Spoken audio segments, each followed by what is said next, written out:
উত্তরাখণ্ডের নৈনিতাল থেকে একটু এগিয়ে গেলেই আমরা নিম কারালি বাবার আশ্রম পেয়ে যাব। এখানের কথা তোমরা তো সবাই জানো, কিভাবে যাবে, কেমন করে যাবে, ওখানে কিভাবে থাকবে, কোথায় থাকবে, কি থাকবে, এই প্রত্যেকটা কথাই আজকে আমি তোমাদের সাথে শেয়ার করব। উত্তরাখণ্ডে আমরা মুক্তেশ্বর গিয়েছিলাম, সেখান থেকেই ফিরছিলাম আর লাল ফুলগুলো খুব দেখতে পাচ্ছিলাম। এখানে এই টাইমটা, এই মার্চ এপ্রিল মাসে এই লাল ফুলগুলো খুব উপকারী আছে এটার মধ্যে। এটা জুস পাওয়া যায়, পাতা পাওয়া যায়, সেই সব গল্প অন্য একদিন একটা ব্লগে বলবো। আজকে যেটা বলবো যে আমরা কিভাবে যাব আমরা নিম কারালি বাবার আশ্রমে। দিল্লি থেকে বাই কারও আসা যায়, তাছাড়া যারা ট্রেনে আসতে চাইছো তারা কিন্তু কাঠগোদাম ওখানে স্টেশনে নেমে ওখান থেকে বাস কিংবা প্রাইভেট কার, তাছাড়া শেয়ারিং কারও পাওয়া যায়, ওখান থেকে তোমরা চলে আসতে পারো। আর তারপরে এখানে এসে একটা তোমরা হোমস্টে নিতে পারো। 2000 থেকে স্টার্ট আছে, আরও অনেক দামিও আছে। তো তোমরা এখানে হোমস্টেতে একদিন কি দুদিন কাটাতেও পারো। এখানে থেকে নৈনিতালের চারপাশটা ঘুরে দেখতে পারো, ভীষণ সুন্দর, মন শান্তি হয়ে যাবে। যখন থেকে বিরাট কোহলি, অনুষ্কা শর্মা এখানে এসছে তখন থেকেই এখানে ভিড় অনেকটাই বেড়ে গেছে। এতটাই ভিড় বেড়ে গেছে যে 4-5 ঘন্টা অবধি রাস্তাতে ট্রাফিক জ্যাম হয়ে থাকছে।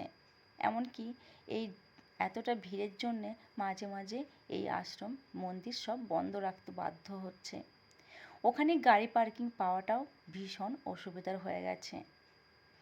কিন্তু তার সত্ত্বেও সবাই এতটাই মনের শান্তির জন্যে আসছে যে এখানে এসে মনটা সত্যি কথা বলতে অনেক শান্ত হয়ে যায়। আমরা অনেক সৌভাগ্য নিয়ে ফিরি। তো তোমরা সবাই এসো, এসে নিজের সৌভাগ্য নিয়ে বাড়ি ফেরো। তাছাড়াও একটা মনেরও শান্তি লাগে। মোটামুটি দিল্লি থেকে বাই কার আমরা এসেছিলাম। রাস্তার মাঝে একটু চা, মাঝে মাঝে স্ন্যাক্স খাবারও খেয়ে নিচ্ছিলাম। তোমরা যদি ট্রেনে আসো তো সেক্ষেত্রে তোমাদের তো কাঠগোদাম থেকে ওখান থেকে নেমে তোমরা শেয়ারিং কারও পেয়ে যেতে পারো। যদি কম খরচের মধ্যে কেউ আসতে চাও তো আমি বলবো ট্রেনে আসো, তারপরে বাস নিয়ে নাও। বাসে এসে এখানে হোমস্টে নিয়ে নাও।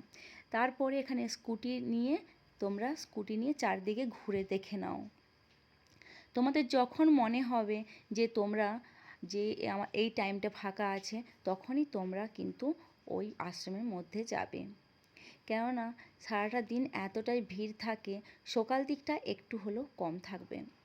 তোমরা যদি হোমস্টে নাও তাহলে আশা করছি তোমরা এতটা ভিড় পাবে না।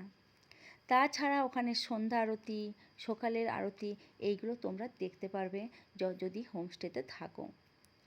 এখানে এসে যদি তোমরা সারাদিন বাই কার না আসো তাহলে কিন্তু ট্রাফিক জ্যামটা এতটা পাবে না। বাস বা তোমরা শেয়ারিং কারে ওখানে নেমেও হেঁটে আসলে আশা করছি ওখান থেকে 15 থেকে 20 মিনিট জাস্ট হাঁটা রাস্তা। সেটা আমরা 5 ঘন্টা ধরে গিয়েছিলাম। কেননা যেহেতু গাড়িটাকে আমরা কোথাও রেখে বেরোতে পারছিলাম না, আবার গাড়ি পার্কিংও আমরা পাচ্ছিলাম না। ভিতরে ঢোকার সময় এখানে কিন্তু ছবি তোলা বা ভিডিও করা নিষেধ ছিল। তাও আমি তোমাদের জন্যে কিছু ছবি আর ভিডিও নিয়েছি। এখানে লম্বা লাইন হয়, জুতো খুলে রেখে দিতে হয়। জুতোর জন্য কোনো রকম টিকিট লাগে না, কোনো কিছুর জন্য টিকিট লাগে না। শুধুমাত্র যেখানে তুমি হোমস্টে নিচ্ছ তো তার জন্যে তুমি যেরকম হোমস্টেতে থাকতে চাও সেরকম হোমস্টে এখানে পেয়ে যাবে। এখানে তোমরা একদিন দুদিন থাকার পরে আশা করছি তোমাদের ভালো লাগবে আর তোমরা সৌভাগ্য বৃদ্ধি করে বাড়ি নিয়ে যেতে পারবে।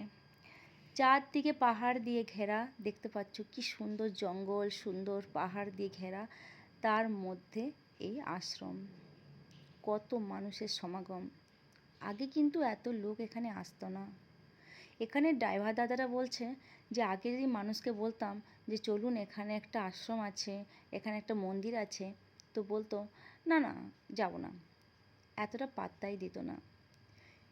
কিন্তু ওই যে বললাম, যেদিন থেকে ফেসবুকে অনুষ্কা শর্মা, বিরাট কোহলি এসছে জানতে পেরেছে, সেই দিন থেকে এখানে আসার ইচ্ছেটা সবার বেড়ে গেছে আর ভিড় খুব বেড়ে গেছে। এখানে তোমরা ইচ্ছে মতো খাবারও খেয়ে নিতে পারো। এখানে অনেক হোটেল আছে, অনেক দোকানদানি আছে, জিনিসপত্রও কিনে নিতে পারো।